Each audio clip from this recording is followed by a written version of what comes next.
Okay, so I watched a movie recently called Taxi Driver. And I just have to say this first. This is about a Korean 2017 movie, not the Hollywood 1976 one. So, this is a pretty great movie. There were some cheesy moments, I have to admit, but overall it had a grim and serious tone. And I very much enjoyed it. Especially now, with so much hostility going on around Eastern Europe. There are some crucial points which I'd like to clear, but they are gigantic spoilers, which is problematic. Anyway, I recommend it. What's it about? The life of a taxi driver is difficult wherever it may be, and one has to do some things they might not be proud of, just to make ends meet. This is a story where none of that happens, and instead it's a harrowing tale of a struggle, heartwarming friendship, and a fight against all odds for a possibility of a better future. All after misunderstanding and an opportunistic attempt to get a paycheck. God, the phrasing I used is so difficult to put together. Anyway, what did I enjoy and dislike? And yeah, I'll ramble here. The most important aspect here, the horror. I'll just come out and say it, the movie is not perfect. In fact, I believe the acting wasn't top-notch. Whenever it's an experience, a language barrier, I couldn't pick up on the subtleties of a Korean performance or anything else. But I still believe that there are flaws. Obvious, significant flaws. But it does convey the idea of this hopelessness and fear so damn well. I cannot really avoid spoilers, so I'll spell it out. Wikipedia isn't really hiding anything either, so oh well. The taxi makes it into the cordon of city. And in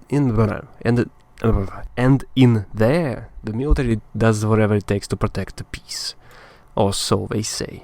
And this conflict, this disconnect of actions and the reality is what I really want to praise so strongly. It makes me think of war, and the horrors which happen there. Because in essence, that's what is happening there.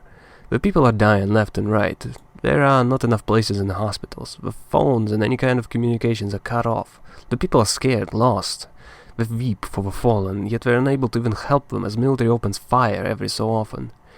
And in the middle of this is this stranger, nobody from a cushy city, unaware of what is happening so damn close, whining about entitled university students not knowing what's what, causing problems for everybody. In one word, it was real. It's not purely black and white, it's just these shades of grey. There's a clear bias against government oppression, of course. Actually, military is almost purely evil here, but then in the same movie there are soldiers shown who are sympathetic to a cause, stuck, unable to refuse orders, and this isn't as clear-cut as it may seem. And in any case, it's not as if the movie was shown from a perspective of some omnipotent observer. This is just normal people, thrown into this meat grinder. It's impossible to show a man pointing a gun at you in a sympathetic light. And since I'm spoiling it anyway, people die, a lot of them. At no point it is shown that soldiers are even close to being harmed. Yet the news, of course, tell a completely different story. And there is a small scene outside of a city in flames. And people are just talking about it. How the poor military was hurt by the bloodthirsty gangsters and brainwashed communists. This is so unbelievably relatable. This is exactly like the news coverage of a currently ongoing war. There are so many lines and the people are discussing it as if they actually know.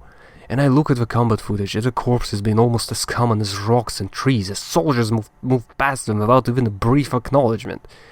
It's as if it's not even there. It's as if I know what really happens there, but this horror, so close yet so far from our cushy cloud in Moscow, and people are choking on this endless lies from every single faucet of media. Anyway, moving on from that, I enjoyed the camaraderie as well, the secondary characters, and there are really no words to describe it. I just be rehashing the movie, and I want people to experience it. I can complain about how the German guy is somewhat bland, how the main taxi guy is a bit too much of a jerk, or how he's the only reporter, the German guy, or whatever else. But whenever this movie doesn't do well, it's outshined so damn hard by the good here. And reading up about certain inaccuracies or changes, I think I was right on the money, which were the embellishments and what was the reality. These really are my biggest problems with it. It's all touched up, it's glamorized. But that's just what happens when one wants to make a movie. Some changes work, like an ability to speak the same language, and some don't, like a chase. I can talk more, but really, this was already a struggle. I want to gush over how good this movie is. But I don't want to ruin it and spell out everything what happens. So just go see it. It's heavy, it's depressing, it's very human. And there's always a light at the end of a tunnel.